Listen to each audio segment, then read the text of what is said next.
let's talk about, get out your common error notes. So, oh, I forgot to take a picture of the board yesterday.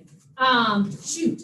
So if you missed yesterday and you did not get your notes, so I think Samara, you may be the only one, you will borrow somebody from this class's notes. And if you remember, underneath grammar, the first thing is notes on common grammar errors, and we're going to add to that today. So you don't need anything new. We're just going to add to what we did yesterday. And then number 2 will be common grammar error set 1. And then today I'm going to give you common error set 2, and that will go behind common error set 1. But I know I have your common error set 1.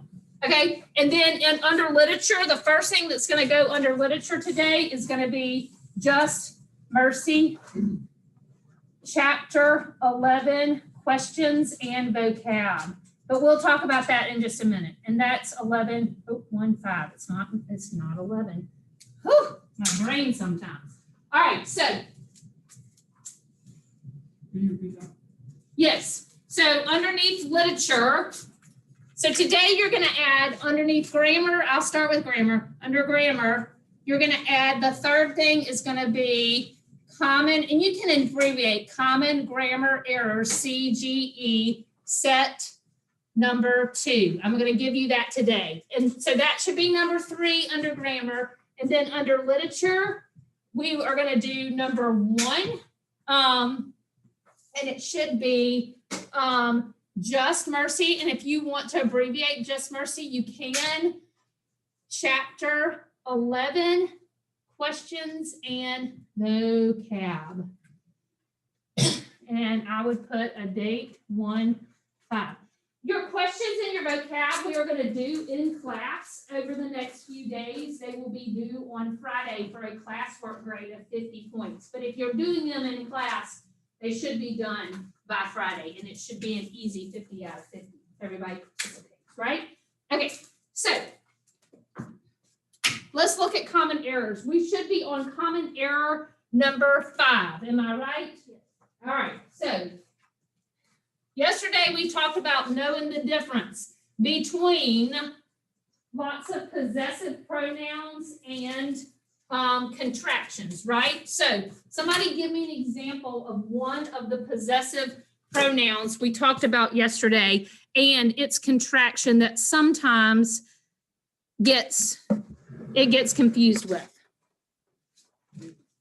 It's, all right, ITS, right? So this is a possessive pronoun, right? So if this word its is followed by a noun, and it's talking about something, ownership, possession, then it is a possessive, and it does not need a apostrophe. This IT apostrophe S is always a contraction for it is. There is an easy check. If you're confused which one you need to use, go ahead and read out it is. If it doesn't make sense, then you need the possessive and not the contraction.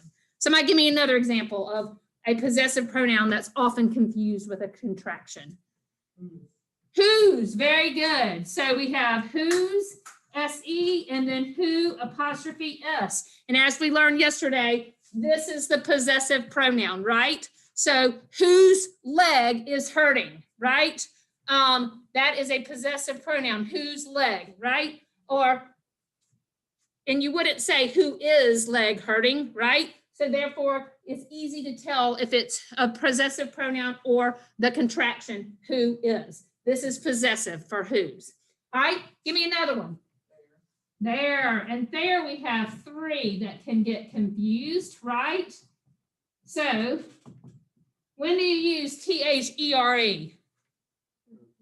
For a place, very good. Or if it begins like a sentence, like, there was a construction zone on my way to work.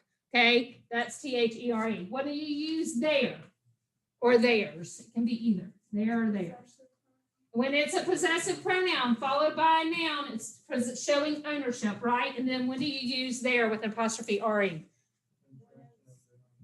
When you need they are. And the test is there again. If you read it out and you need they are, right?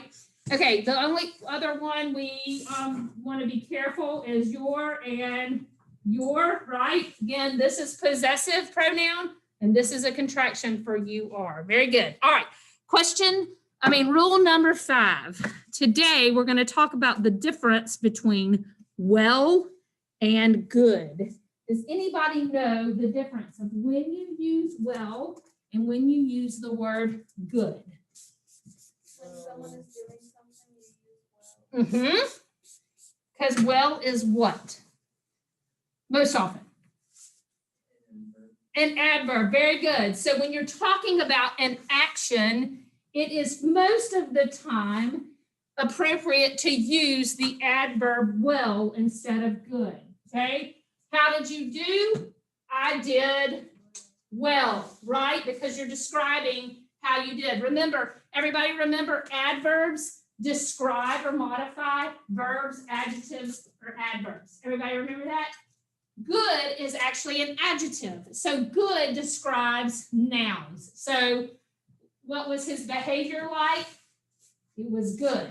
It wasn't well. You're describing behavior, the noun behavior. All right? So let's write this. Does everybody understand? Now, there's one exception. In English, there's always an exception. Somebody says, how are you feeling? What should you say? Good. Well or good? Good. Well, good. What do you think? Well, good because you're saying how you're feeling. Okay, so in English, this is where it gets crazy. In that situation, to describe how you're feeling, you can actually use either good or well.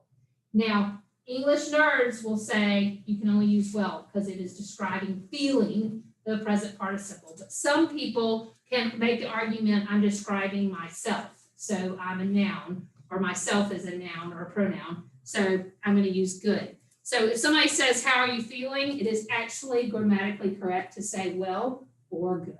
Okay? But for most of the time, you want, he's going, I don't know about that. All right, so rule number 5, right? Rule number 5. Know the difference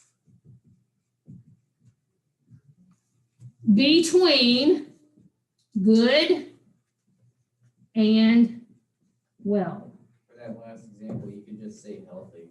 You could say healthy, and then you're using an adverb, right? Well, no, not necessarily. Could be an adjective too. Healthy is not necessarily an adverb. Okay, so good equals adjective. Use it to describe. What do adjectives describe? Nouns or pronouns. Everybody writing this down?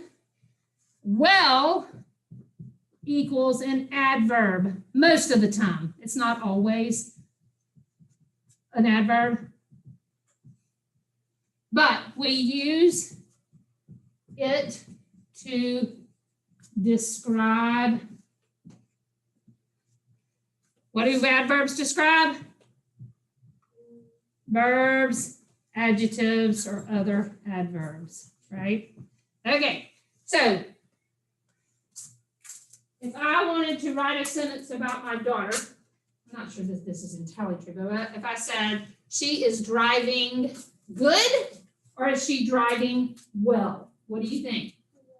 Well, very good, because driving is present participle, and it's a part of the verb is driving, so it is describing that, so it would be well. So we use, when you think about the differences between good and well, think about what is this word describing? Is it describing a noun? If it is, use good. Is it describing a verb? If it is, use well. That makes sense? Okay, that's rule number 5. Everybody got it? Do y'all feel like you have that mastered? Remember, I said this is easy stuff. We're starting easy. Are you awake? You know the difference between good and well? You're going to use it in your writing? Okay. All right. So you're not going to use it in your writing? Probably not. Oh, I hope so. Okay. So the last one is really easy. You should have mastered it, but y'all, you'd be surprised by how many people out in the world do this wrong. Okay. Know the difference between to and two. Y'all know the difference between 2 and 2? And two. Which kind of Well, and I'm not even gonna do TWO because I'm just gonna assume y'all know TWO is the number, right? So rule number 6. Know the difference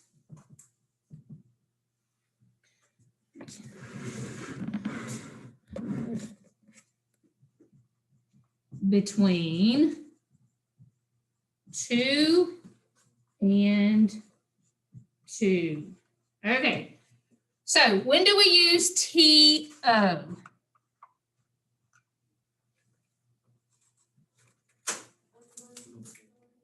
What? Okay, so usually when it is like a direction, the word TO is a preposition. So we usually use it like in a prepositional phrase when it has an object after it and when it indicates direction, right? Like I'm going somewhere, going to, right? Or go to the classroom. So indicates direction, when we're indicating direction. Now, this is the one that most people get wrong. When do we use TOO? When you're saying like, me too. Okay, so when we mean like also, do you agree? But it's not just also. When else do we use TOO? When it's like a measure of something like too much. Yep, so also a measure of something. How much drama was there? Too much. It does not indicate a direction, it indicates a measure of something. So it should be TOO. All right, so TOO can also mean in addition. More, extremely, or very. Okay? Perfect. Those are our only 2 rules that I have set for us for today. What do you think? Pretty easy? Okay, but these are little small things that when you are writing on a job application or college application, you make those little mistakes. It's kind of a red flag to the person who's reading, like, uh-oh, are they educated, right? So these are kind of those distinctions. If you know these things, you really set yourself apart. So only use TO when you're talking, it's a preposition, you're talking about a direction. You use TOO when you mean also, or it's a measure of something, or it's very or extremely, right? So how crazy is she? Too crazy. Another way to say extremely crazy, very crazy, more crazy, right? Got it? Okay. Sound good? Okay. You can, I'm gonna hand you out. So this is your set today, for today. Nope, that's the extras of your set yesterday. I, of course, just got picked it up and put it down. There it is. All right. And your homework is the back side of this.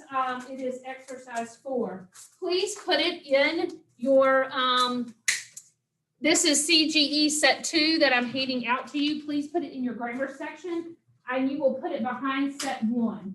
Exercise 4 is homework for tonight. And now I need you to get out your Just Mercy books, if you have them, and turn to chapter 11, okay?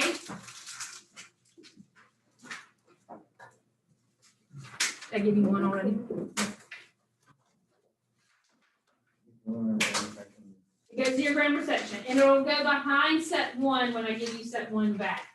So, but just put it in your grammar section for right now, and then I give you set 1 back. I'm a little crazy today. Okie dokie, Smokey. All right, let's turn in our books to page, is it 171? 179, chapter 11. Okay, so the last thing that we read, things had just wrapped up.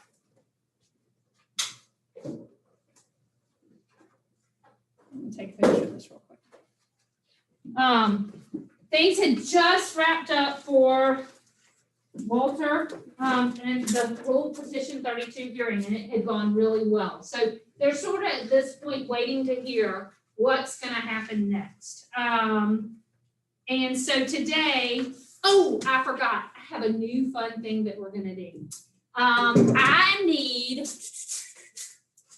do I have any volunteers to be my dictionary today?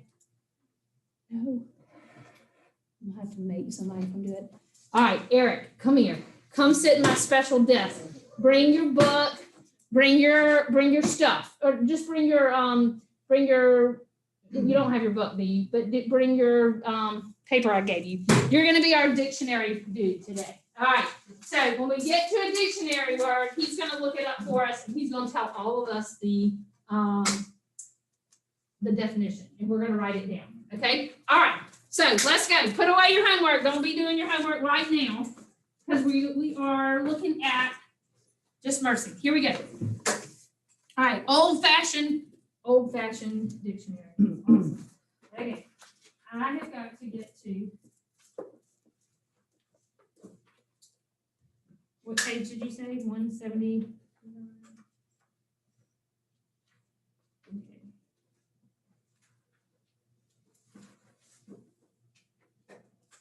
Okay. Y'all ready? Everybody there? On chapter 11? Chapter 11, you there, Austin? Get there for me. How are you missing your book? Ella, you got yours, chapter 11? All right, so here we go. If you do not have a book, make sure that you are listening, because this is going to be on your test on Friday. Okay, here we go. It was the third bomb threat in 2 months. And as we cleared the office and waited for the police to arrive, the entire EJI staff, 5 attorneys and an investigator, law school interns, and 3 administrative staff members were nervous. None of them had signed on for bomb threats. It was tempting to ignore them. Okay, everybody listen to this. It was tempting to ignore them. But 2 years earlier, an African-American civil rights lawyer in Savannah, Georgia, named Robert Robbie Robinson, was murdered when a bomb sent to his law office exploded around the same time. A federal appeals court judge, Robert Vance, was killed in Birmingham by a mail bomb, and days later, a third bomb was sent to a civil rights office in Florida, and a fourth to the courthouse in Atlanta. The bomber seemed to be attacking legal professionals connected with civil rights. Everybody knows what civil rights are. Y'all know what civil rights are? Somebody give me a definition for civil rights. It's kind of like a person's rights for, like after they go to prison. Well, civil rights are actually, we all actually have civil rights. Civil rights are basically the rights that are guaranteed to everyone by our government, that are really laid out in the Bill of Rights, right? So if you want to think about it as everybody has an equal right to life, liberty, and the pursuit of happiness, but everybody also, according to our Constitution, has rights to all the things that are in the Bill of Rights, right? So right to due process, right to free speech, right to freedom of religion, right? Does that all sound right? So Brian is fighting for civil rights for these people because they have not received due process, a fair and just trial. You are guaranteed that by the Constitution of the United States. And if you don't get it, then you can have a court case in order to fight for it. So lawyers who are dealing with civil rights or dealing with cases of men and women in our country who had not gotten the civil rights that they are due to them by our Constitution. Does that make sense? Okay. All right. So, and apparently in this day and age, when all this is going down, this is in the early 90s, there have been these series of bomb threats, right? All right. You don't look them up yet. We're going to get to them. You don't have to look them up yet, Eric. You look them up when we get to them. You don't have to do that right now. Sorry, I didn't make that clear. All right. So the bombers seem to be attacking legal professionals connected to civil rights. We were warned that we could be targets, and for weeks, we carefully hauled our mail packages to the federal courthouse for x-ray screening before opening them. After that, bomb threats were no joke. Everyone fled the building while we discussed the likelihood of an actual bombing. The caller had described our building precisely when making his threat. Sharon, our receptionist, said that the man had sounded middle-aged and Southern, but she couldn't give any more of a description. It wasn't his first time calling. I'm doing you a favor, he said threateningly. I want y'all to stop doing what you're doing. My first option is not to kill everybody, so you better get out of there now. Next time, there won't be a warning. Although I was handling other cases, I was certain that the calls were in response to the McMillan case. Michael and I had been followed several times while doing investigative work in Monroe County. I got threatening calls at home. One typical caller said, if you think we're gonna let you help that lowlife get away with killing that girl, you've got no thing coming. You're both going to be dead. It was hard to know how seriously to take any of it, but it was definitely unnerving. After we cleared the building, the police went through the office with dogs. No bomb was found, and when the building didn't blow up after an hour and a half, we fled back inside. We had work to do. Okay, I think we need to answer one of your first questions, right? So I think the first question is, why did Brian take the bomb threats seriously? Who can tell us? Because others have been bombed before and the staff is worried about it. Yes, very good. So other actual bombs have happened, right? For people who were helping with the civil rights movement, okay? So that would be your first one. Asia, these questions are on, should be in your Just Mercy. Did you find them? I haven't looked yet.